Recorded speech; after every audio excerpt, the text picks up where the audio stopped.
if you don't have that pressure to, question everything, if you don't have that pressure to change your way of thinking, you're not quite there yet. Yeah, exactly. It's easy for you. Exactly. Something, amiss. Yeah. Is our universe real? It's just ideas. Just ideas. You are tuned in to Cosmidelic Download. You are all, everything is divine. Yeah. There's no With your host, poetry legend, philosopher, Marc Marcel.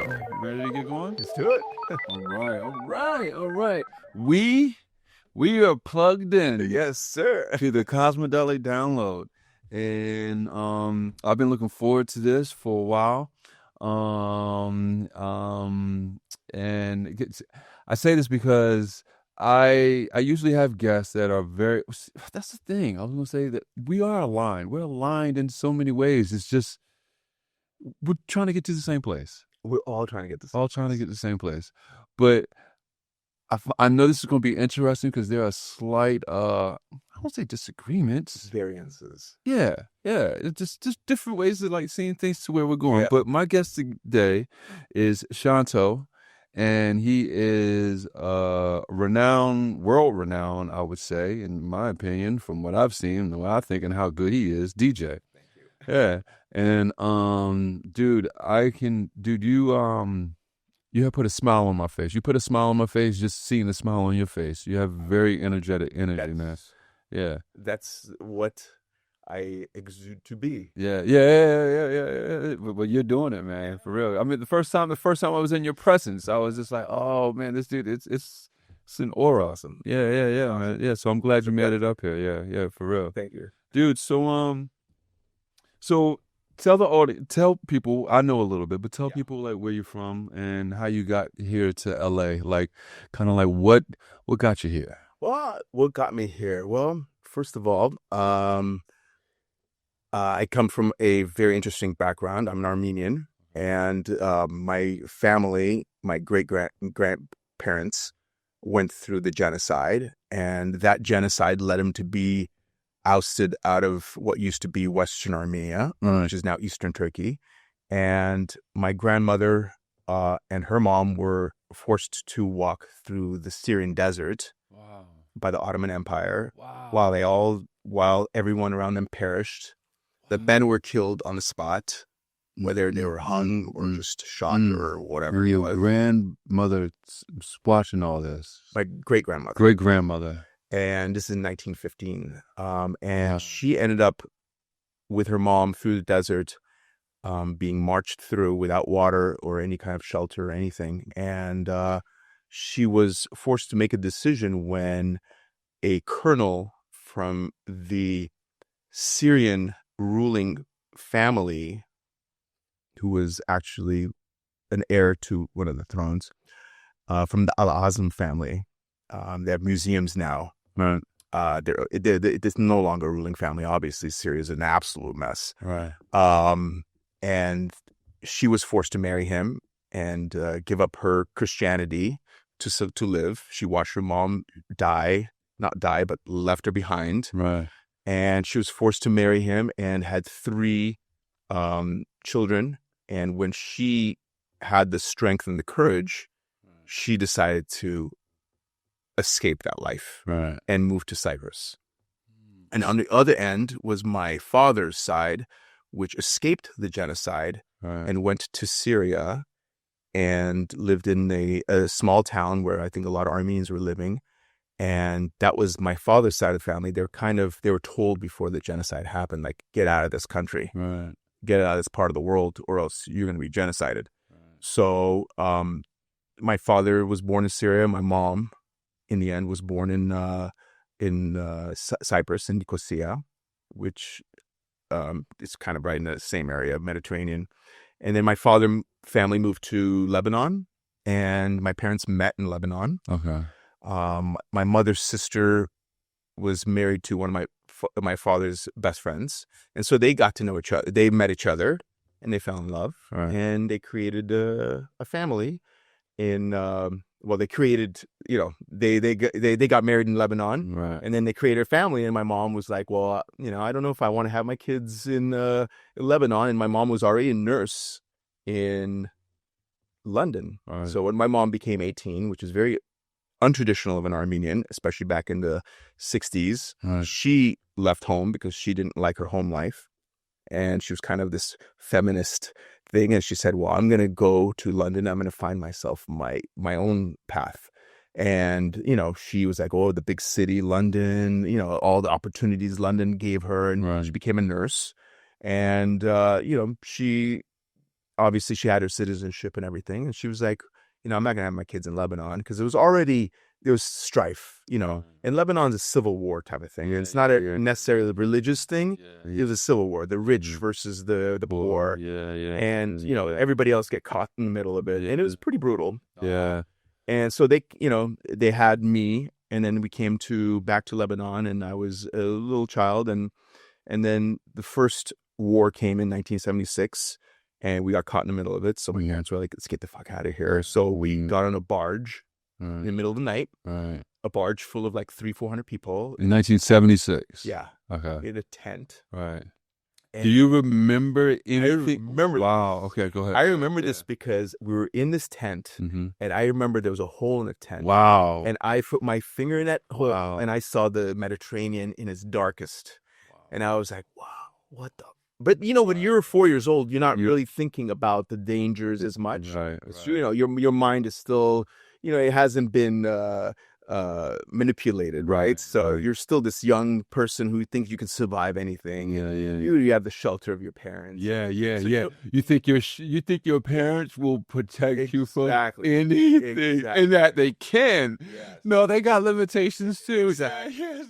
So, you're born with that, I feel confident that this is what life is. I have very strong parents, and we went back to Cyprus, and my mom was pregnant with my brother. Right. So my little brother, and she was like, well, we got to go back to London because we're going to have your brother. So my mom was like, I'm going to have both my kids in London. They're both going to have British passports. Right. And she was like, thinking years ahead, right? Decades ahead. And then, but she didn't want to live in London. Because it's cold. Yeah. And, Yeah. we still had, family, and my dad had a lot of ties in Lebanon. So we moved back to Lebanon Right. when the war stopped. So I think I was like 6 years old, we moved back. Yeah. And in between there, we lived in Cyprus as well because we still had family there and all that good stuff. So we moved back to Lebanon in 1979 or 1980, the war broke out again. So I went to, my first school was in Lebanon was a French school called Collège La Pléiade. So by the time I was 4 years old, 5 years old, I already knew 5 languages. Wow. Between English, Hold on. It's English, Armenian, French, Arabic. and I was forced. I always say this. I was forced to learn Greek because my mom, Cyprus is a Greek island. Right. So I was like on overload already, right? But I was, and I used to write in Arabic too. Wow. So, Are you fluent in all of them now? no. So I came to America and I forgot all of it. Really? Well, no, I still know my Armenian very well. Okay. Obviously, I know my English. Right. Yeah. Obviously, no English. But I picked up some Spanish here. Yeah. Okay. Oh wow. Okay. All right. But you don't forget the languages. You still hold on to the phrases and, Right. the cuss words. Right. The Arabic cuss words are awesome. Right. So you still hold on to those.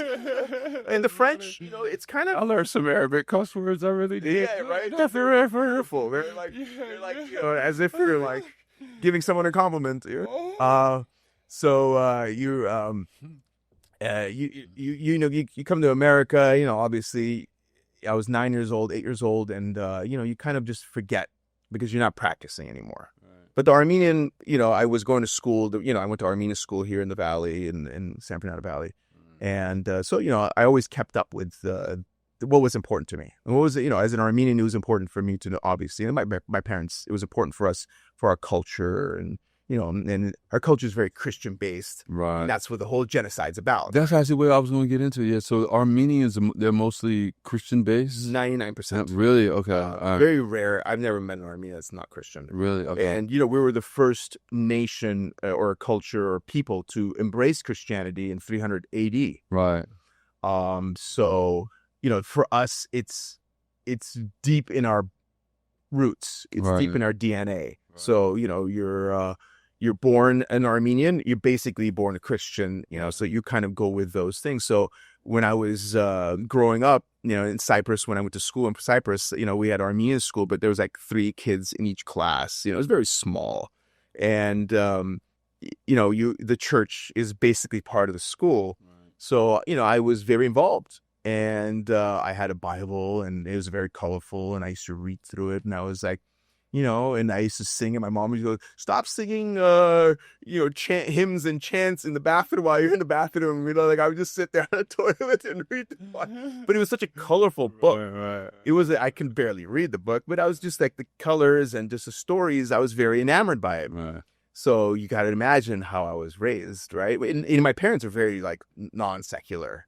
Like they were not very religious at all. Okay. They just let me do my thing. Right. They were like, you want to learn the Bible? Let's, there's some good lessons in there. Right. That's dope. They were never ones to push that kind of stuff on me. Right. They weren't very religious people at all. Right. My dad, definitely not. My dad was like, he was a very chill guy, Right. And very liberated in a sense that he didn't fall in that path. Right. Yeah. Even though I did have an aunt, his one of his sisters, my dad had 5 older sisters, and my dad was like the youngest one, so he was very grown up in a very sheltered, upbringing. So the sisters did everything for him. Right. So my dad grew up really not having to do anything. Right. Just my dad was he grew up, and he was when he was old enough, he bought a car and he became a race car driver. Right. Wow. So my dad was a very well known rally race car driver in Lebanon. Right. He had like 30 trophies, and as a kid I grew up, I'm like, my dad's a race car driver. I would wear his helmet, and he was sponsored by Alfa Romeo, and he had all these things. So my dad was like a well-known person in Lebanon. So he was a very social person, very social person. And so he was the guy I looked up to. Yeah.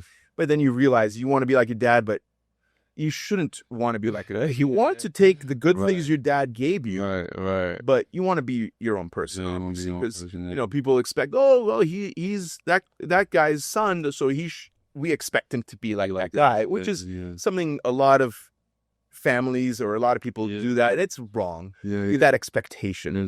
My dad was a very unique human being. He came to this country. We came to this country after the second time the Civil War started. In 1980, my mom and dad were like, "That's it, we're done with this country." And so it took us a few years, like a year or two. My dad had already come to America and said, "I think this is where we're going to live.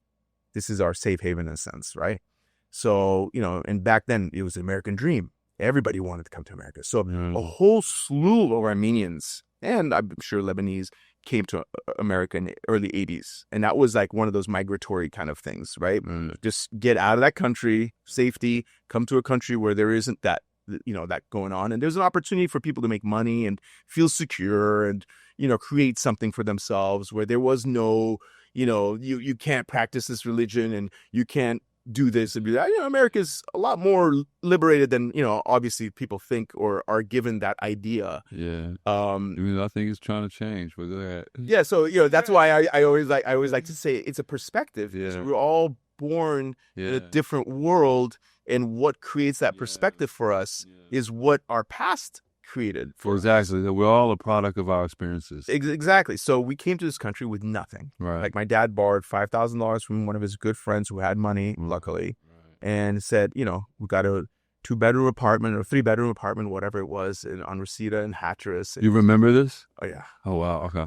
I remember a lot of my childhood. I remember a lot, even when I was 3 years old, 2 years old. I remember a lot that I did. Wow. And and when I think about it now, that I remember, I'm like, there's got to be something unique because a lot of people don't remember, and I don't know how I remember. Is it because of all the occurrences that were so powerful in my life that ingrained those memories in my head, or is it because I'm just like a soul that's come back to this planet to I guess go through this process one time. And I'm an Aquarian. Right. Okay. All right. When? What month? January, February? February 1st. Oh, okay. I'm the 17th. Oh, wait. So you're at the cusp. I'm at the cusp. Yeah. February 17th? February So 17th. that's like the last day. Yeah, well, I think the last day is the 19th. 19th. Oh, yeah. But yeah, I'm the beginning of the Fellow cusp. Aquarians. Yeah. I knew I liked you, family. Right? When two Aquarians get together, create magic. Yeah, for real. And I was born in 72, right in the middle of the age of Aquarius. Right. And I always found that to be a proud thing because my dad was an Aquarian too. Yeah. So my dad was born in January 28th, and I was supposed to be born on my dad's birthday. Oh, wow. I came out late. And, and my mom was, in the 70s, life was a little different. So my mom was, smoker. Right. And my father's sisters were like, well, I don't know if you're pregnant, because my mom is like rail thin and she's a very fit person, and she didn't really show, and this baby's late. Right. And so she drank Right. a little bit, and next thing you know, she's in the hospital, and here comes me. Yeah. So where was I going? Oh yeah, so we're here in this country, and I always thought, being an Aquarian, it's pretty cool, age of Aquarius, but I never put any thought behind what the age of Aquarius was. I just thought it was a hippie movement. Right. I just thought a bunch of hippies are just like out there, Hare Krishnas and all the good stuff, Right. peace and love and whatever, and but I'm born in a more conservative family, Right. Not conservative in a sense where we're like this religious conservative, more family based. The family is an important part of our structure and our lives. Right. So being born in that, so I kind of followed that. So in my first few years of my life, I was like, into the whole, be part of the church, and there was not much to do anyway. Right. So be part of the church, sing the songs and be part of the processions and all that stuff. And then as you grow older, you're like, I don't know about this religious. Yeah. When did it hit you? Around what I age? think when I became a teenager, Okay. I started questioning things. Yeah. And you all obviously get drawn. Yeah. Getting at, LA, draws you like, oh, there's a lot of things to do. There's baseball. There's everything that can distract you. Yeah. And I forgot to say one thing. I was always enamored by Hollywood growing up, because when you're on the other side of the world, and now look at everyone's like, Hollywood. Yeah. You're gonna be in Hollywood. Yeah, And I was always an actor. I was always in the dramas and the plays in my schools. I was always the lead character. Right. And so I came to LA, and we were going down the escalator in LAX, and my mom always says, do you remember coming to this country? And you said, now I'm in Hollywood. Now all I need is to be discovered. Right. Imagine that as an 8 and almost 9-year-old. I'm saying this. I'm like, what? I said that? That's pretty wild. Funny. So you come to this world, and all of a sudden, I was like, maybe religion is just not my, and then I was like, maybe it's just, it's a control tool. Right. Yeah. So I come to this country, and You began to think of it as a control tool then? When I started, I don't want to say the word waking up, but when I started becoming more conscious about my what's going on, and I think what turned me off was the American, like the evangelists and stuff, and I was like, these people watching, the religious stuff going on in the mornings. I'm like, that's not how the Armenians do it. Yeah. We don't, the pastor doesn't get up and start yelling. What is this? Yeah. This is like, and then I realized there's a little control here going on here, right?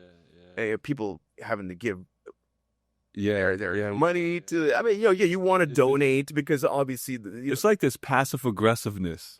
Control control thing. Yeah, it's control thing. I act like they controlling, but in this passive aggressiveness, they are controlling. Especially the evangelists. It's kind of a hardcore thing, to me at least. Right. To some people, it might be like, oh, this is my life, and and maybe for some people it works. Right. Hey, I am not one to judge. You do you, but for me, it wasn't for me. Right. But then as I got older, I was like, maybe I'm an atheist. And I would ask my mom, I'm like, You know what? this, All of I'm them. an atheist. Right. Your mom said she was an atheist. She goes, I don't believe in all this stuff. And I'm like, well, okay, that's interesting. Okay, maybe I'll follow that as well. Right. So here I am, becoming more of that. Right. And then, throughout my life, I'm always been a thinker. I maybe overthink. And then I realized maybe overthinking is not a good thing either. But, being curious is a very, it's an important thing. And you should not let anything get in the way of your life of being curious. Right. Because the world really holds so much. So much wonder. Because if you just stick with one road, what would that look? Yeah. The world is for the curious. Yeah. And it's full of stories. Yeah. And it's full of information that you're not given if you're just stuck to that one path. Yeah, exactly. So I said, you know what, I'm going to be an atheist too. And, we're on this rock. RNA hit the rock and water came and they created billions of evolution. So I got into the whole evolution thing. Right. And science and this and that. So science is kind of anti-religion, right? So, but that's its own religion in a sense. Yeah. Everything is a religion. Yeah, it's its own extremity. Yeah. I don't want to say extremity. I don't. It's its own. It's like its own contrast. Right. And then as I got older, I realized maybe there's something in the middle here. Right. And that's been my life ever since then. Right, trying to find and then as I got older, and then, I've, been through a lot, I think like anybody else has, you go through relationships and you go through, disappointments in life. Yeah. Life doesn't go the way you think it is, and you have to start thinking again. Why did this happen to me? I thought this was going to happen to me. Right. I thought, in my 20s, I was going to meet the perfect woman. And I was going to have this perfect job being a stockbroker, because in the 80s, it was such a cool thing to be a stockbroker because all those guys were making money. Right. So I'm like, I want to go do something like this, but that never happened. Yeah. So, and then I got into, the family business, and which I'm still very much part of, and I basically run it now. And it's a very kind of like a structured thing, and structure is not my thing. Right. So here I am in a structured world, right. And me, the fire in me, is not a structured person. Right. So here I am, it's kind of defeating myself in the middle. But I said, listen, I can't live this structured life because I won't be happy. Yeah. But if I live this life that, is unstructured, right. I'm also not going to, in the end, be happy because right. I'm going to be out of control. Right. Yeah. So I got to find this middle. Everything is and this is where I am in life now. Right. I'm in this middle, and and a lot of things have forced me to change and shift. But I'm in this middle where I think that it's something that I'm so happy that I'm here because I have a little bit of everything. Yeah. And I've created this world where I'm a businessman, I'm a family man, and I could still have that fire in me and do whatever I want. I'm doing things that most people, like a lot of my friends are like, well, I've been married for 30 years now. Like, my kids are like 4 years old, bro.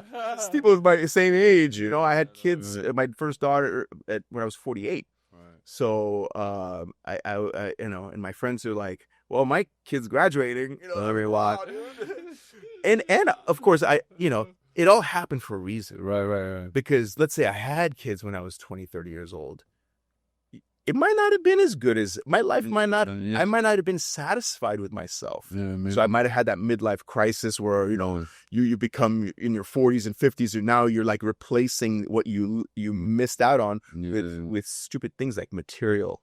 Yeah. Because material is so low frequency, so low vibe, and I've been through that where I've had some money and I've bought the cars that I wanted, and I've lived that life, and then you realize it's very shallow, and it's not giving you what you want, and and then that's when I learned how to become go back inside, and not through a religious way, but through more of a spiritual way. Yeah. And so when I found that, I started being more accepting of who I am. Right.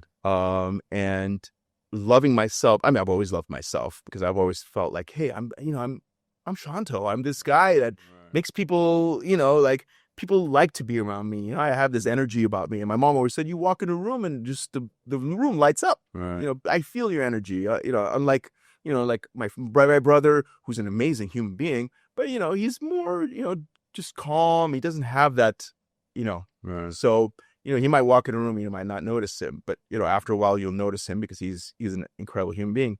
But for me, it's like I walk in a room and it's just like, Right.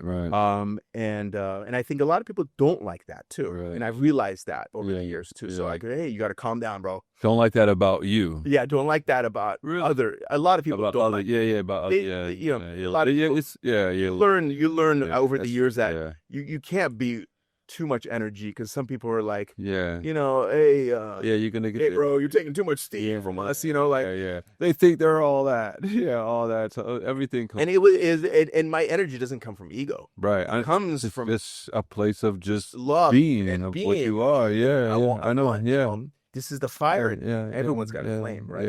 Yeah. Everyone's got a spark. So, so I learned how to be more spiritual, and I think what really changed my life is obviously when I met my wife, because she was a yogi, a trained yogi, that she has 300 hours or 300 hours under her belt. And when she got that, I was like, I think I align with this as well. So I learned from her as well. Her being 20 years younger than me, I was like, you learn from everybody. Who Right. cares how old they are? Right. You can learn from a 5-year-old, Right. Yeah. Exactly. 80-year-old, obviously. You must remain the student if you're going to be the A teacher. student of life. So I became more of a ritualistic person, right? Right. More spiritual person. And I started going inside and trying to find answers within. After COVID, I think it changed a lot of people's lives. Right. Obviously, it was just like it slapped everybody across the head and go, like, the world's changing. Right. You either change with it or you remain. Right. Right. As humans, the whole world, I guess. Yeah, right. And as humans, one of the most important things is that I've learned is you have to adapt. Yeah. You cannot remain the same. Yeah. If you're still doing the same thing you're doing 5-10 years ago, you have not evolved. Yeah, and we're seeing that with AI. Yeah, For real. right? Yeah, you better get with the program. Yeah. For real. You better, or else you're gonna be left behind. Yeah, there are a lot of dinosaurs out here that don't know that they are in the Stone Age. With that meant, for real. You better get cooking for real. Yeah. So I learned, and I cut off things. During COVID was pretty crazy because we're stuck at home. Right. So you're watching that TV and you're just like, Yeah. the energy coming out of the TV is a constant. Yeah. Oh, you're gonna get sick. You're gonna die. Yeah. And there's riots and there's this. And Yeah. Wow. I hate this person. I hate that person. That's the TV's just. That's all it's feeding It you. is. Yeah. And I'm like, dude, I am done. I'm not gonna sit here and come home and get upset. Oh yeah. Well, exactly. It doesn't make a That difference. carries in the energy in the house with your wife, family. It just My wife and I are aligned. yeah, Why exactly. am I going to carry any of that? Because Yeah. that's the outside world. Yeah, I'm choosing my story, right. and I'm not going to let the outside world. So I decided to cut the cable, Right. and I started getting into more of the spiritual stuff. Right. And when my daughter came to my world, I said, "This is the most important thing to me from now on. Right. It's not anything else. Nothing else matters. My daughter's the most important thing to me." Right. So I said, what am I going to do to become the best version of myself? So my daughter, as she's growing up, she sees the best version of myself, not the guy who's annoyed by some stupid news or some, the dad who's out, until 7 a.m. I still do that once in a while, but it's far in between, right? So I don't want my daughter to see that, right? I want her to see that daddy has it together. So when she grows up, she has it together as well. some stability. Because the world it's a rough world out there. Oh, it is. And if you're not on top of it, Yeah, you might lose some stuff. I might. Yeah, I know for real. I see a lot of people that I can see. I can see where.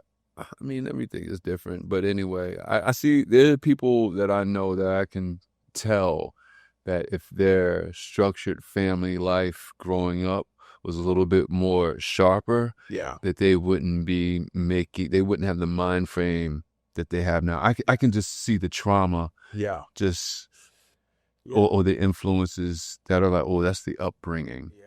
You know what I'm saying? That's the upbringing. Trauma, by the way. Of course, There's of no course. perfect- No. We all have that PTSD. You don't have it. Whether it's bombs blowing up next to the building that you're living in, Exactly. and the sound of that, Right. or you come to this country and you see people getting shot in front of you, or at a party or whatever it is, or you go through a horrible breakup, Exactly. or just. Or your teacher says something mean to you that moment. Yeah. I tell people, like, I think no matter what it is, there's going to be this designated box. Yeah. That we're going to have in our psyche called worry or trauma. I think it's built in. Yeah, I think it's built in. Yeah. And it's like you cannot override it. It is going to be there. Is this the reptilian part of our brain? I have no idea. Because it's the fight or flight. It's a fight or flight. But I'm saying, like, because you see billionaires who will lose $900 million but still have $100 million, but then get in such a depression that they want to jump out of a window. Imagine that. Right. And there's they got people who are down to their last $10. And they're homeless. Fuck. Right, exactly. So that lets me know that's all perspective. Yeah. But there's something else they worry about. But so that lets me know, like, it's never a one box thing where this always causes this. Yeah. It's like everyone's got their own. Everybody got their own, and it's like you will always have something there. And I realize this because my friend's friend is in the hospital. He's been in the hospital for 3 months, and he's trying to get his well-being back, the sense of himself. He's been bedridden, right? And he's telling me this. I'm like, damn. Like, I know if I were him, I wouldn't be worried about this little heartbreak or think this ruminating about this little heartbreak. Oh man, this person did this. Did this. I would be worried and thinking and consumed about, man, I gotta get my health safe. Ma, look at me. Like, what can I do? Am I gonna wake up tomorrow? Yeah. So that let me see is like, I would just, it's like this transfer. Like this energy. This like just switch out. Like, okay, I'm not worried about this heartbreak no more. But now I'm worried about like my health and stuff. Right.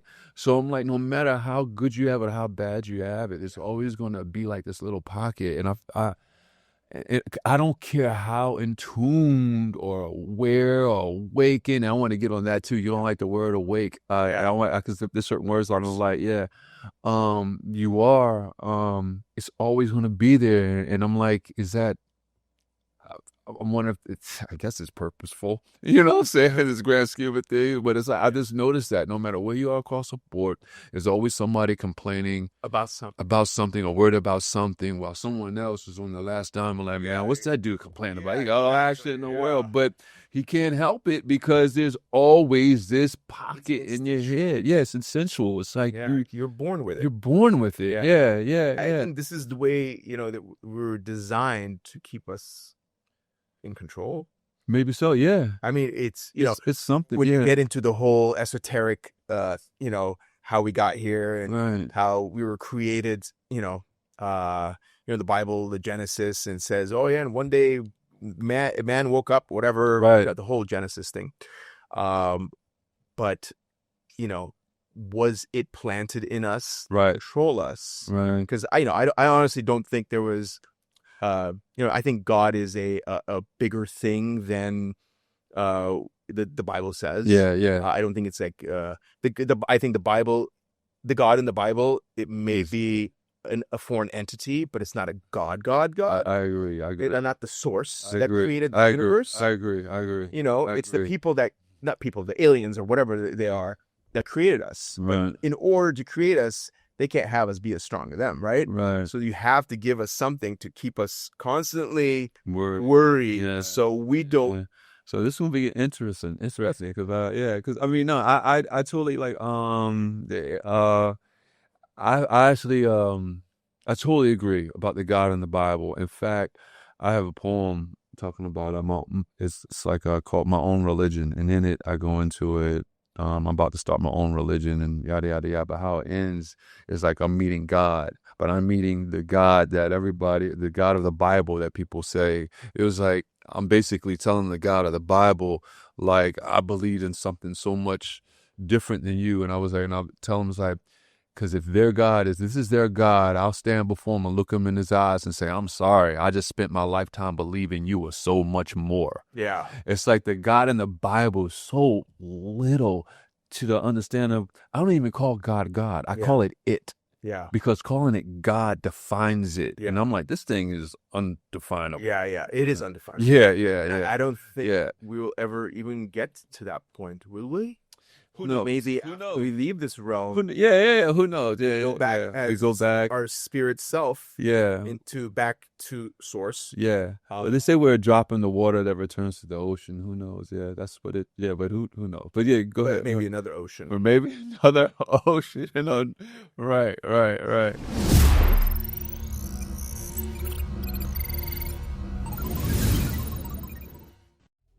Greetings. I'm Marc Marcel, poet, philosopher, animator, and psychonaut. One of the questions I get asked most along my journey is about psychedelics and, some of the experiences that come with it, but really, what are some of the best preparations? So I wrote this free guidebook, How to Prepare to Meet God, which allows you to encounter 9 messengers, some of the most potent and important psychedelics known to man. Most of them I have encountered, some of them I have not, but I have done my due diligence and did the research to provide you with the best preparations possible. I invite you to dive deeper into the material. If you want to go further, you can get the full manual. The link is also provided in the guidebook. We live in a world where people are obsessed with avoiding death. But I wrote this book because I'm obsessed with finding the truth. I invite you to dive deeper. Keep breaking the illusion.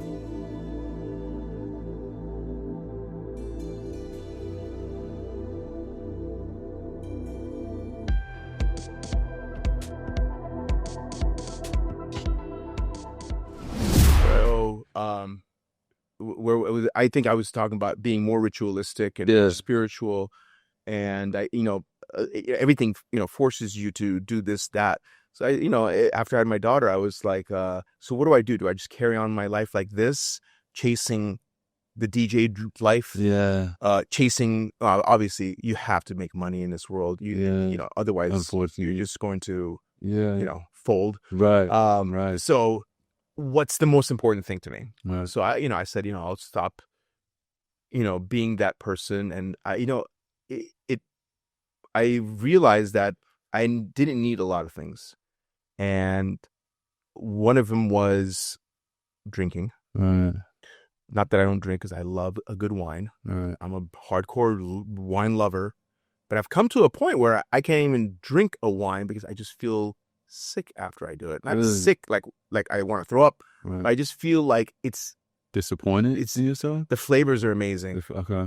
But it's what happens to you after that. It just like it does something to your body. Really? Once you really learn how to separate yourself from back then, 7-8 years ago, I used to maybe drop 5, 6, 7 drinks a night. Right. With no thought behind it, what it's doing to my liver or my body or whatever, or my psyche or my emotions, and go to sleep, blacked out and waking up, what the hell happened the night before? But now I'm just like so in tune with myself that, even things like that I've cut out, and I've made my life into some ritualistic thing. I wake up and I just do ritualistic stuff.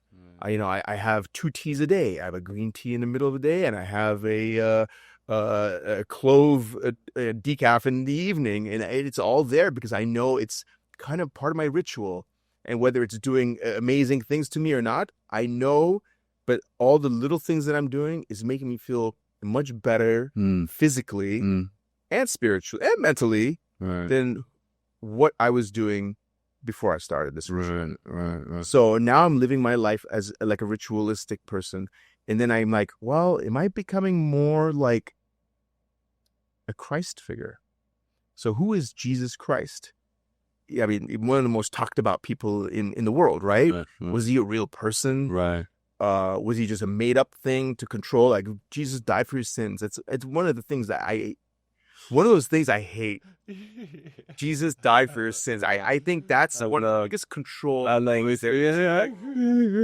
I think Jesus was just a mystic who figured things out. I do too. And the reason why he's Jesus Christ, because he became a Christic person. Right. And a Christic person is a person who realizes that this is not all it's meant to be, and there's a lot more for you to figure out when we go inside. Yeah. So that's my journey now, is to go inside and yeah. figure out, Yeah.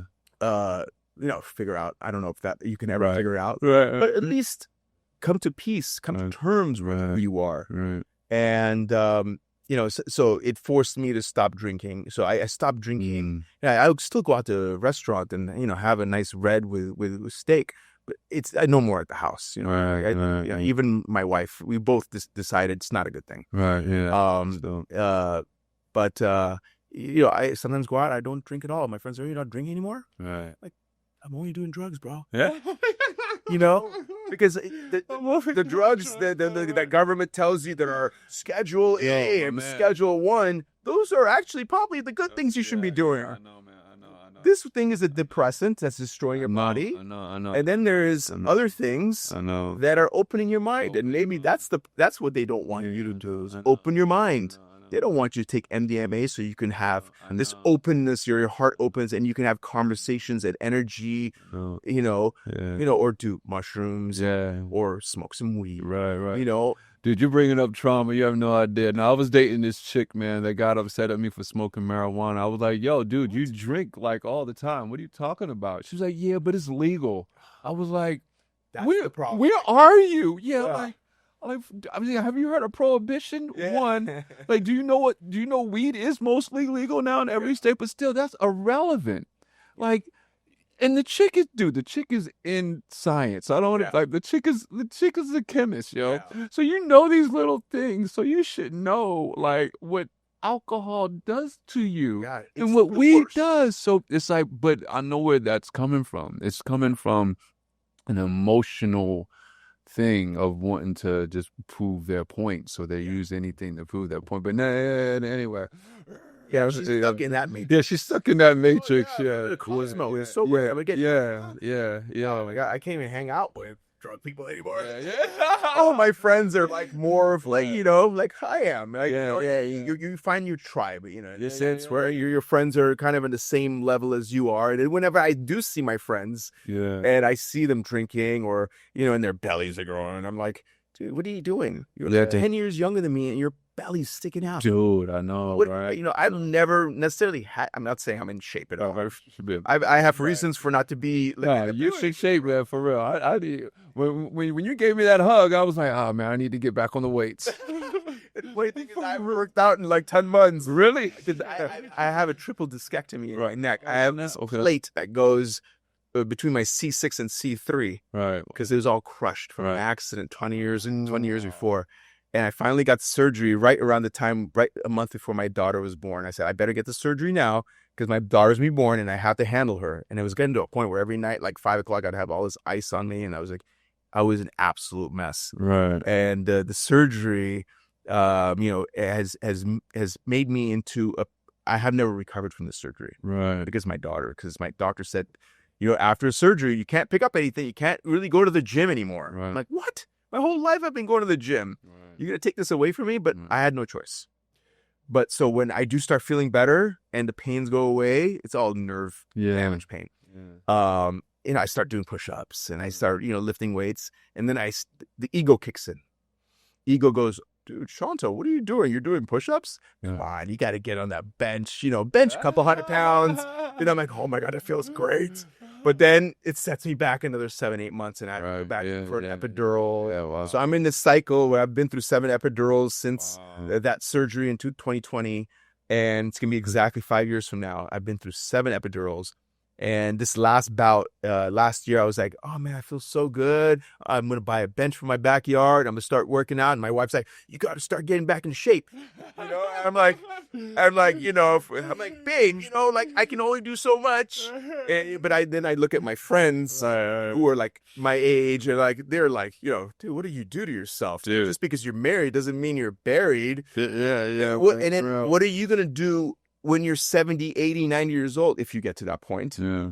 you're just going to be a wreck. Yeah. Yeah. So, here I am, a 50-year-old, 53-year-old with daughters. When I'm 70, they're going to be graduating from high school.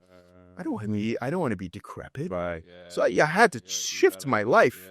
So, I became more of this conscious person about my body as well. What am I putting into is what I'm going to get out of it. Damn, you about to make me go like take a walk.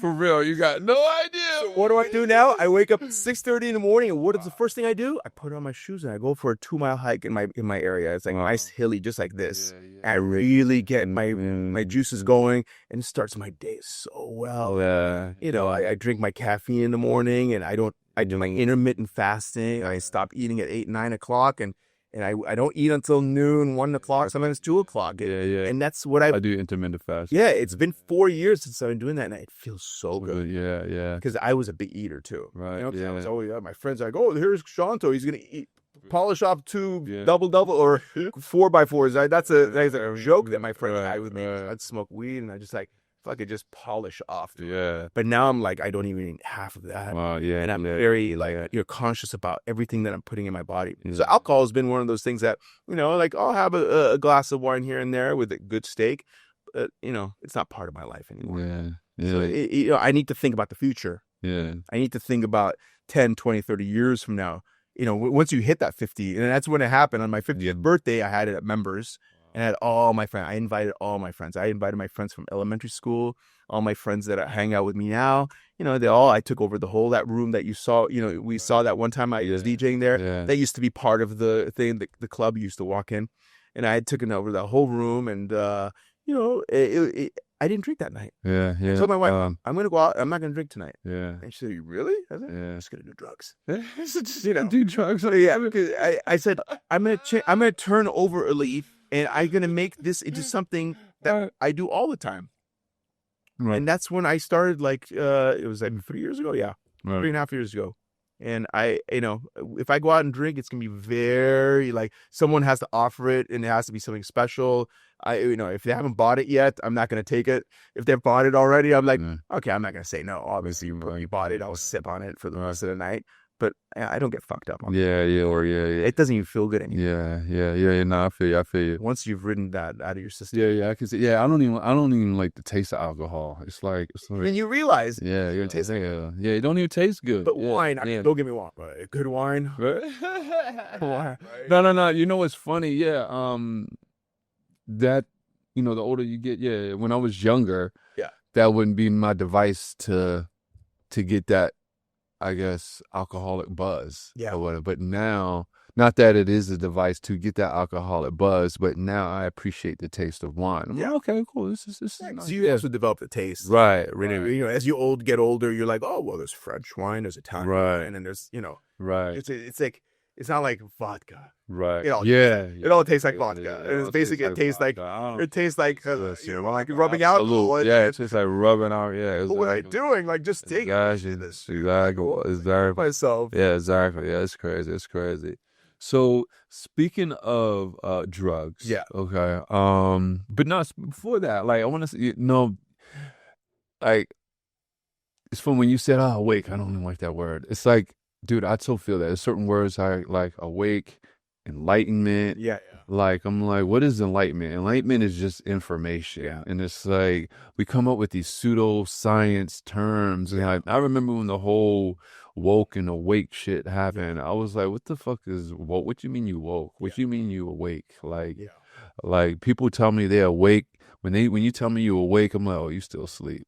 It's like just this double negative in a way. Being consciousness is probably a better thing, because you're actually going within to find that. Right. When you're just awake, what are you? Someone gave you some information, now you know something? Yeah, exactly. But until you find it, until you question things within yourself, it takes a long time. It does, yeah. It does. That's the thing. People skip, man, there's levels to this, man. Yeah. I tell them people, they'll have an experience, whether it's, I don't know, through psychedelics or meditation or whatever, or they get there and then all of a sudden, it's a surface they crack. And when you crack that surface, it is all it is all like, I don't know, like great, like peachy king. It's like, oh, kumbaya, namaste, you know, like, oh, we're all one, all right. And by the time I was like, knowledge isn't meant to be pretty. Pretty is for beauty pageants. Oh yeah, definitely not. Right? The deeper you go, it will crack that little like, oh, we're all like, no, like it'll crack it to where it'll really get in your head. Like, oh shit. And if it hasn't, you ain't doing it right, for real. Yeah, exactly. You know, they say like a diamond is formed under pressure. And if you don't have that pressure to, to question everything, if you don't have that pressure to change your way of thinking, you're not quite there yet. Yeah, exactly. If it's easy for you, exactly. Something, amiss. Yeah, exactly. So, but yeah, there's levels you can go with it. So before, I didn't really know how deep your use was with quote unquote drugs, which is funny that you say I laugh because I started doing drugs until my 30s. Dude, me neither. Like, and just so people know, when we talk about drugs, we're talking about psychedelics, right? Just so people know, I'm not talking about heroin. I've never or meth. Yo, there are 3 drugs I would never. Right, dude. There are 3 drugs I will never do. I will never do heroin. I will never do crack, and I will never do meth. No, because they're the worst. Yeah, because I don't think I'm better than someone. Yeah. To where I won't get hooked on something. Yeah, of course. Yeah. Right. And if I see these certain substances that are like 100% addictions, almost the first thing you do it, and I've seen people lose their morale to go do sexual favors on people just to get some money to do. I'm like, I don't need to touch that. I'm like, I don't need to touch that. The drugs are making you do things that you shouldn't be doing. That you wouldn't do. Right. The drugs are opening your mind and making you a more, bringing out what's in here. Right. That's the beauty of it. That's the beauty of it. Yeah. And the problem with alcohol is it suppresses that more than you think. It opens it up. It does. Yeah. It makes you do the other. That's why it's called a depressant. Yeah. Exactly. That's why. I'm wholeheartedly in belief that our governments do not allow us to like do MDMA, let's say, or smoke weed, because they don't want you to be that person. They want you to be on your toes, angry, right, all the time, unsatisfied. But then what do you think about the changes then? Because in certain states, these are becoming legal, like marijuana and mushrooms. Becomes legal. Yeah.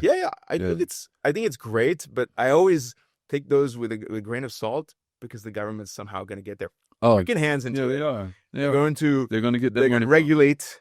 They're going to make their money off of it, which I can't stand when they do that stuff. They already ruined the marijuana industry in this state. I know. Because, I had friends who were in the business. They're like, oh, it was great 10 years ago. Now I'm just trying to sell my shop. Yeah. Because I can't keep up with the taxes. It's crazy, yeah. And my clients are going back to the guy who's selling the weed in the corner, right? For a better price. Right. Regulations on that kind of stuff. It gets a little out of hand. Yeah. Which honestly, man, truthfully, when you think about it, okay, so check how this could go. Okay. When they legalize it, most of the black market, when you go to your guy, they're like, damn, we took a hit. This is, now people want to go to the shops. Yeah.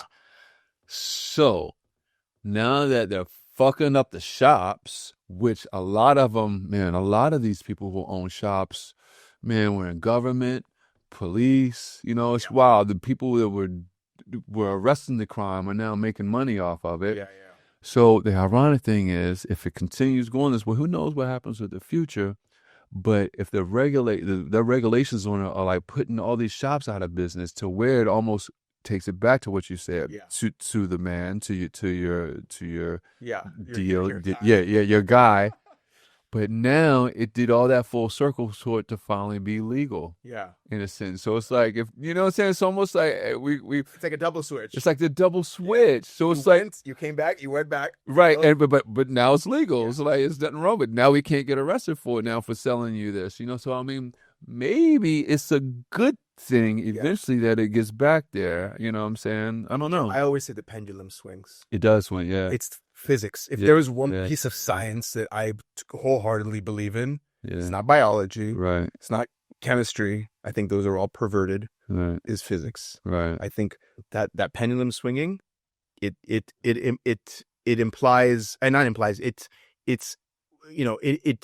it applies to everything in life. Right. Right. It's not just physically, but Right. emotionally, in every way, that physics, that's Right. it's always, So why do you say biology and science? Did you say science or Yeah. science It's or like chemistry. chemistry? Okay. Why you say biology and chemistry I is think perverted? I don't think they're So not. Why? What's the difference to you? because all of it seems like math to me. It's like just which is most adding up. which is what our universe is built off of. Exactly. Math, right? Exactly. I just feel like because biology, because you can distort things. Okay. You can withhold things. Right. I think physics is right there in front of you. There is no, there is no certain if there is a molecule that's missing, it becomes this. But how do I know? Right. How does anybody know anything? You're just making up things, maybe. I don't know. Yeah. So what do we know about chemistry? And we've just been told there is 118 elements. Right. And they all create something. Yeah. That is the truth. It's funny. Like I tell people like I follow science, but then again, I have to admit it's not like I follow the science they tell me. Yeah. It's not like I'm up there. They tell me the science, and it's not like I'm up there. Okay, I'll take this science and I go do the experience myself. You have to. I gotta admit, yeah. It's just like anything, right? Yeah. You have to take it, and you have to create. One of the most important things is critical thinking. Yeah. And critical thinking is something that's missing in our world, and I think by design. So every question that's given to you has to be scrutinized. Right. So if someone says, "Well, this is this," well, why? Right. So if biology is telling me that, well, we evolved. Right. Well, is it?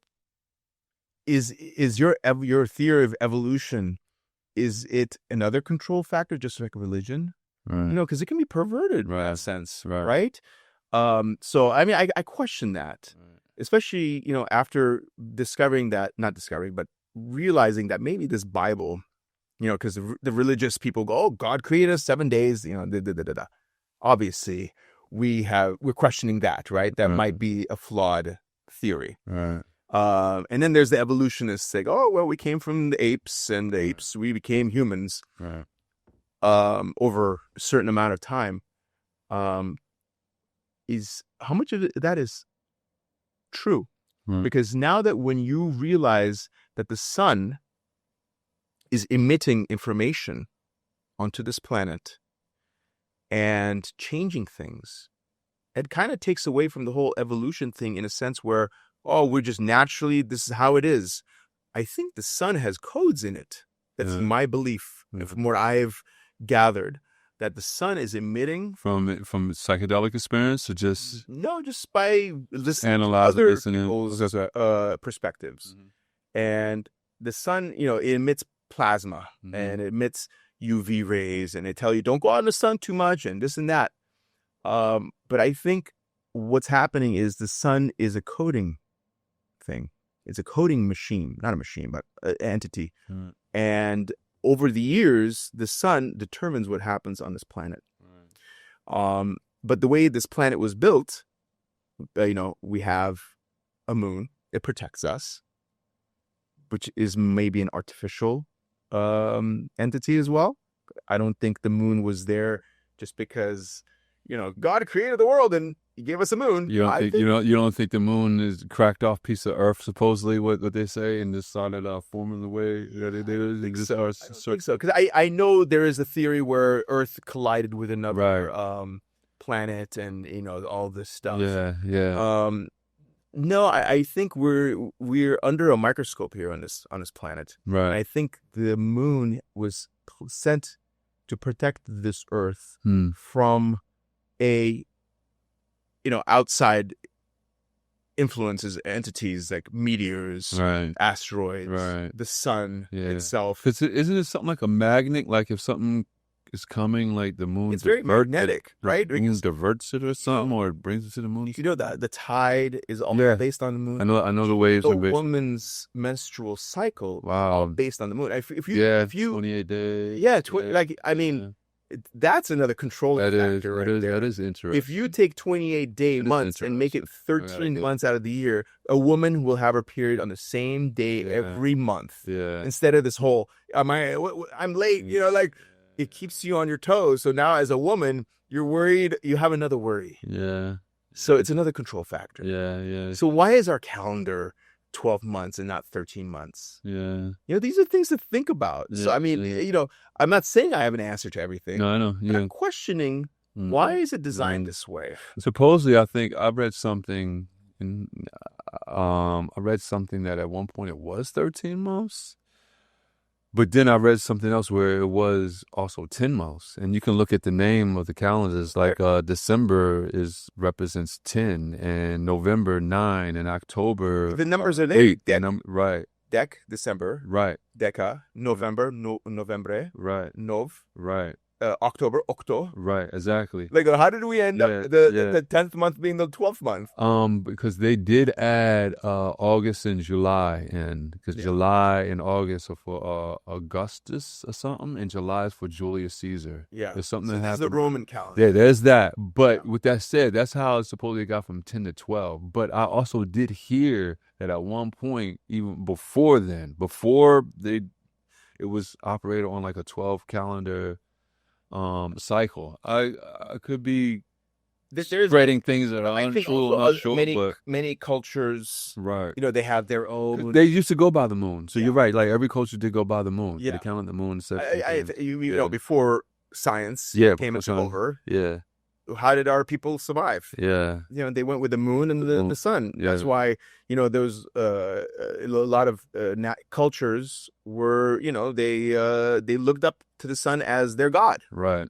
But what is the sun anyway? Right. And what is the son of God? Right. Or the assimilations, like Jesus is the son of God, surrounded by 12 apostles, right? So the 12 months. Is it the 12 months? Is that what you think? The sun. Is it the 12 apostles are the 12 signs in the universe, like Aquarius, Pisces, Gemini? Is it the astrological? Is it there's a lot of metaphorical things going on. I think the Bible holds a lot of those answers, but I think if you don't take it verbatim, and I think you translate it as a metaphorical, an allegorical, in an allegorical way, you realize that the Son of God, the Son, and you realize the 12 disciples, they might just be symbolisms. Right. Man, this is good. Like, you got me really thinking. In fact, I'm going to ask the AI some of this stuff. Yeah, it's like, that's why I wanted to be here. I want us to get some answers. I was going to do it, man, because you got me like astrology in the most. I'm like, And I think astrology, and I used to be all against it. I was like, oh, what is this stupid shit? Like, astrology? Are you kidding me? Like when our 20s, we were like, oh my God, no, come on. It's all science. It's all science. The science is right. Yeah. Science tells us this, but then you realize, oh, wait, maybe the science is as perverted and as just like religion is. Yeah. It's funny, man. I'm having such a good conversation with you that I just had a thought. I was like, dude, I don't even know if you're going to be able to get through everything with him to even get on the differences that y'all have, because I want to get into like the drugs, psychedelic use, and then I want to talk to the AI. But I'm like, yo, we didn't even really get to. We'll see what happens. So anyway, yeah. Oh, you okay? Cool. All right. Well, let's take it then. All right, cool. So look, I want to know. Because I didn't know your psychedelic use, and I don't know until you tell me. But when you cracked that door open, let me know. He's like, because I'm a seeker. I was like, oh, okay, he's okay. Let's do this. Yeah. All right, nice. Yeah. So when did you first get into psychedelics? Or were you said in the 30s? Because I was the same way. The first I did mushrooms. I had tried it, but I didn't have any experience from it to where I could say, oh, like, I didn't have, quote unquote, I hate the word of the term, but just for layman's terms, awakening feeling, right?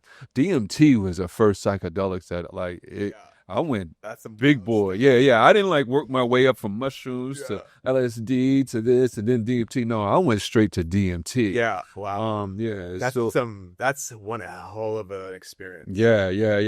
And I've done it quite a bit. I've made my own DMT. Really? Yeah. I'm close to the double digits with how many But yeah, so I want to know, like, what's your uses? What's your psychedelic of choice? What has it taught you? Where did you come? Like, tell me how you came into that. Like, well, I mean, it took a pretty powerful occurrence in my life for me to get into it. Okay. Right? A lot of things like that happen in people's lives, right? Yeah. You need to, really take a shot to the head and realize, I need something else. Yeah. Because I want to break away from this old. Yeah. Something has to break you. You have to be broken. So, when I got divorced when I was 33 years old. Okay. And 33 is a powerful number because it's supposedly when Jesus was killed.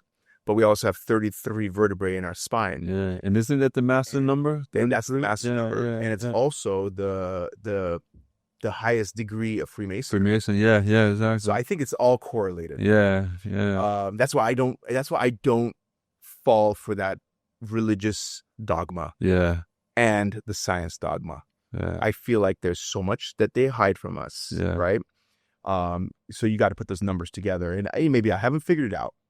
But this is the best part of it because it's made my journey so much more palatable. Yeah. And I'm not just like chasing dreams or chasing gigs or chasing this dopamine hits. Now I'm like trying to discover what are we? What is the whole purpose of all this? Right. So when at 33 and I always think, well, I'm not Jesus. So I'm not whatever. So when that happened, I was like, well, I can't be drinking myself out of this. Right. Destroy myself. Wow. So my friends were like, hey, why don't you start smoking some weed? Right. It might help you better. Right. And so I started smoking weed. Uh, And then next thing I know is like someone goes, hey, here's an MDMA. I'm like, okay, well, I guess this is it. Because I was so anti-drug before. Right. The government tells you it's bad. People are jumping off buildings and this and that. And I'm like, yeah, I know. Going to. I was the same way. I remember the first time I heard it, like some dude, I was in high school, 10th grade, this dude was like, hey, you want some acid, man? I'm like, I don't want no acid. You want to take acid from, right? Like, I don't want to be like you. I don't want to be like that dude, right? Exactly. But yeah, so I figured, I was like, well, go ahead. So I started doing MDMA. I'm like, holy fucking shit. Right. What is this? This is incredible because now it's opening up these channels in my brain and in my heart that I had never tapped into before. Wow. And it changed me as a person. I mean, I'm still the core C person, but I think what it did is like, it gave me, Mario Brothers, like you get the mushroom and all of a sudden you're like this bigger Mario Brother. Yeah. And I feel like, I think that's a kind of a symbolic game anyway. And because you're chasing those mushrooms. Right. What it did was like, it opened up my thought process to think outside the box. Right. That's the first thing it did. Yeah. Stop being trapped in this box where this is what you're going to be in life. You're going to be a businessman and you're going to, drinking is what you do. You don't do drugs. And you one day you'll, start a family and do this. But once I did that, I was like, holy mother moly, there is this other world out there. Not that there's this other world where I'm going to find a new island or a new piece of land. No. This is other way of thinking, and other way of perceiving this world. So now I'm perceiving this world through a different vibe. Right. No more so much alcohol. Now it's more of like this other way. And I'm like, wow, this is where I want to be. Right. That alcohol wasn't really serving its purpose like I thought it was. Right. So but I was still drinking. Right. But then I added this to my thing, and then it opened me up as a different person. Right. The core was still there, but as far as who I was, it allowed me to express myself even better. Right. And I think that's one of the most important things that something like MDMA does. Right. It helps you express yourself, and that's why in the 60s and 50s when it first came out in San Francisco, because every time I do some kind of drug, right, I always do research. Why is this here? Right. How did it start? And it started in San Francisco because therapists were giving it to couples so they could have more open dialogue. Wow. That was how it started. Right. Wow. I was like, wow, okay, now I understand. Right. More open dialogue, because I was very kind of to myself, not introverted, but I wouldn't allow my emotions to get I wouldn't allow my emotions to get out. Right. And I would hold them in. Right. And I think that helped me really express myself. Right. And that's when I really began my journey, not just as what I thought I should be, but what I wanted to be. Right. Right. So, and then I was like, okay, you wanted to be a DJ? Right. Okay, here you go. This is your opportunity. This is what you wanted, right? Right. So I started taking up DJing. Right. Wow. 33 years old. Wow. DJing came to my life at a very young age in the 80s. Right. My cousins were all into it. And, back then it was very new. Right. And, would go to my cousin's house and would scratch records and this and that. But then, you grow older, you got to get serious. Right.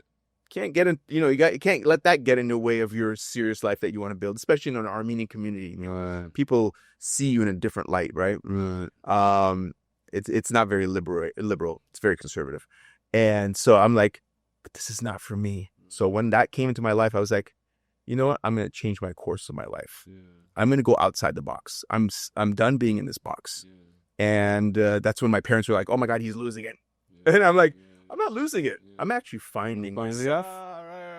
I'm finding myself. Right. You got to lose yourself to find yourself. Exactly. Yeah. That's where the physics comes in. Because the pendulum swings where you're like at the most stressed and the most lost. Yeah. It's when you turn that corner and you find yourself. Yeah, exactly. And so, when that started, I was like, well, now that this is what this is, now I'm going to start doing other things. And then, one by one, you do your mushroom and this and that. Right. You do your LSD and, to be honest with you, I'm not crazy about those other two. Okay. About MDMA. I'm not crazy about mushrooms unless I am on MDMA, because by itself, I feel like it really kind of just withdraws me. It brings me down. Not brings me down, but I become a little closed. But when I do it with like MDMA, the hippie flip, it's like a different world. Yeah. And then, you start, once you get into... Have you Jedi tripped? What's Jedi trip? Jedi trip is mushrooms and LSD and I think MDMA all together. Okay. Yeah. I know one's a hippie trip. And then there's, which one's the one where you do LSD and MDMA? It's a... Yeah. What is that? I don't know.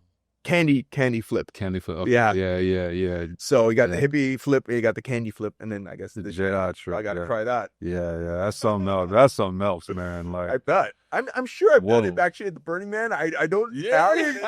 It's victory days. All of them have in my system. Especially when you go to Burning Man, you lose yourself. I know, right? I know. It's so funny. When I went to Burning Man, I was like, I'm not gonna do any drugs. And for like a couple of days, I didn't. And then I realized, and then there was one day that I just let loose. And at the end of the day, I was counting how many different drugs I did. I was like, holy shit. Holy shit is inside my body right now. Yeah, I did a lot of different drugs. That's the beauty of Burning Man, because it is that moment that you have that you... Healing drugs. Yeah, right? But it is a healing. The whole Burning Man should be a healing. Yeah. You just think, I'm just going to go there and I'm going to chase DJs and shows. Yeah. What you get out of Burning Man is a lesson every time you go. And every time I've been, I've learned a lesson. Right. And if you don't learn that lesson, or not, I don't want to... The word lesson might be a little too harsh. Right. But I think that experience you get from there, you carry it with you. Yeah, I feel that. And you bring it back home as something that you want to, implement in your life. Yeah. Calm and why am I getting angry in the rush hour? Yeah. You can't help it. Yeah. I know. Dude, I know. Take a deep breath. It's so wild when people get upset over knowing that, this is going to happen. Yeah. Like, what do you... it's really interesting. Live in the moment. Yeah. Don't think about, I got to be somewhere. No, Yeah. look, you don't have to be anywhere. Yeah. I mean, unless you're really fucked up and you're supposed to be somewhere, but Mm. you know, you're just commuting. Right. Stop getting angry at everybody else. Right. Everybody else has their own problems. Okay, so that lady in front of you just doesn't know how to drive. Right. Like whatever. Like it's Dude. out of your control. Dude. So when you learn to control yourself, Yeah. and this is some of my, how I've become who I am, because I've made it a point to have that control over my emotions, over my thought process, to think, hey, if it's out of your control, you just gotta just breathe and not think of it as something that, it's not directed towards you. It's just you live with it, and you don't let it bother you. And now I don't get bothered. I honestly, it's like very rarely that I get bothered by the little things, because I've already it purged that part of me. Right. Yeah. So Yeah. but that DMT, man, I mean, let me tell you. So let's get that's one of I want to get there. Like so what's I'm guessing you've had some experiences with that. Yeah, the last time I did was at Burning Man. Burning Man, And okay. a friend of mine had this just like what's it called? The peace pipe, smoking like pipe. the Vape. It was a Okay. vape. Oh, so you did the vape DMT. Yeah. Okay. I've done it with You've done it with right, but the last time you did But it. the last time I did, and my friend was like, "Oh," and I did. We're coming back from one of the sunrises, and we're coming into Louisiana, and he hands it to me. He goes, "Dude, just take a hit." I'm like, and I'm like, "Holy fucking shit!" I'm like, dude, and I honestly think that because we've been told that us as humans, we only see a very a short part of the spectrum. Yeah. Right? The spectrum is millions of frequency hertz to very like 0.001, and we're here at that between 20 and 30,000 or whatever is it, 20 hertz to like 30,000 hertz, but we're literally at just a fraction of what we can see and feel. We're living in this realm that's very limited, and when you take that DMT, you see a lot. You see things that you're like, oh shit, that guy's back is literally squiddling in front of me. Like you're seeing colors that you never imagined. You're like, we're missing out on something. Yeah. You hit it. You see colors that you never imagined. Colors that aren't here.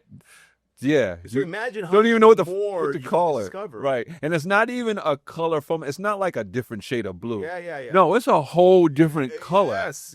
That's In textures. Right. Textures. Right. So it makes you, it really opens you up. And I think, what does it do? It opens up your pineal gland. Right. Yeah. Something that it's constantly being drowned out, and it's constantly being calcified because of what we eat and when put in our systems and what we consume, whether it's the news or getting stuck in traffic, all these things, or the foods, what are we consuming? Right. We are what we consume. Right. We are what we eat. We are how we act. We are what we project. We are the mirror. We are everything. Everything we do to ourselves. Exactly. That's the craziest thing there, where you realize. So that's why you have to go within, and you have to really work on yourself and realize that you are not in control of everything, but what you are in control of, you have to learn how to tap into that. Yeah.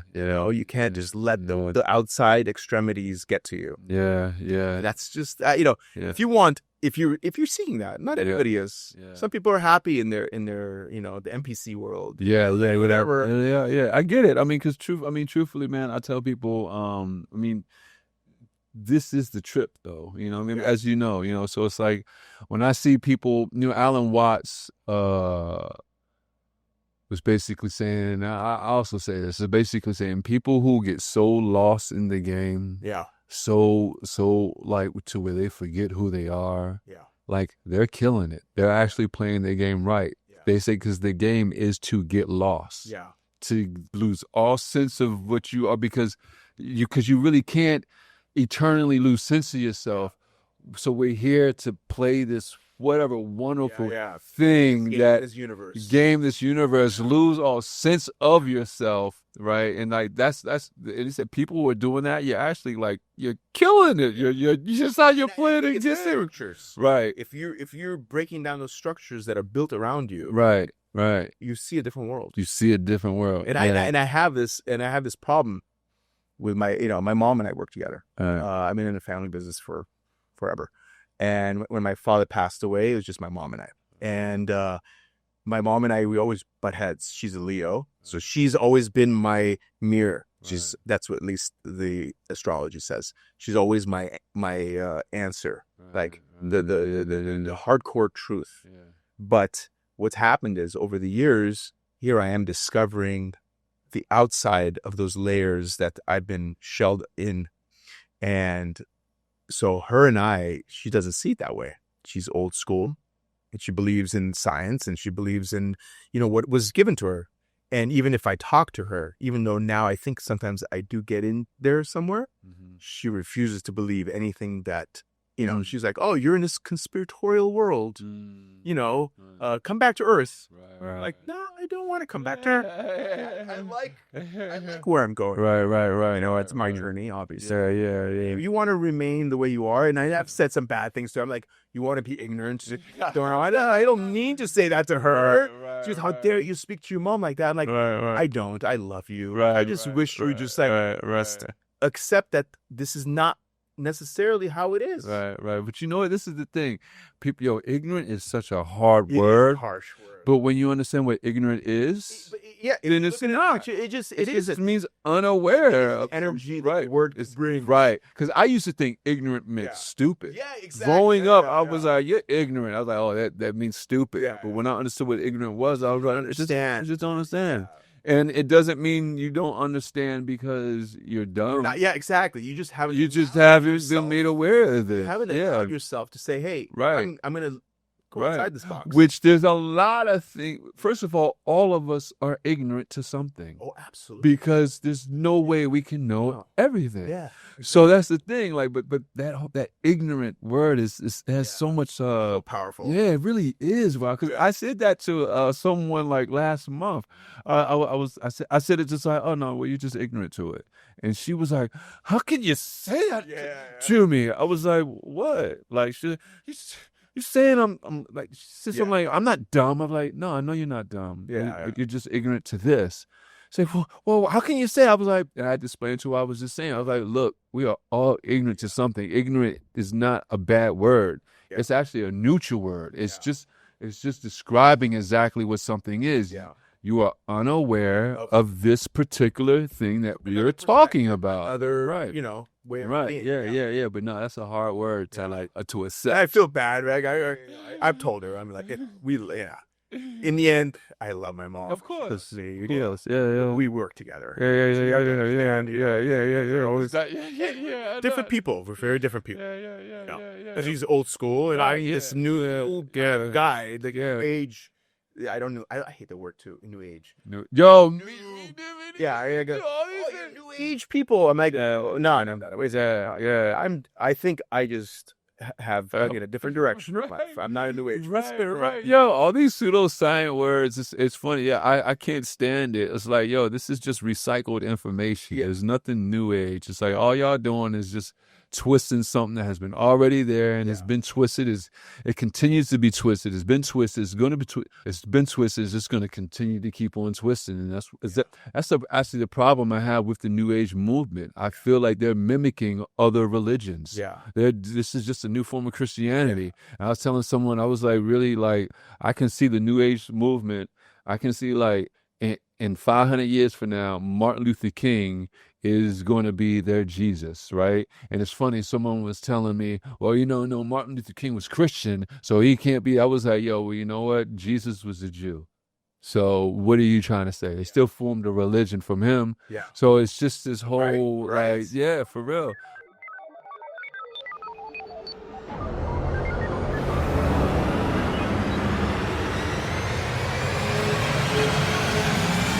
Cosmidelic download.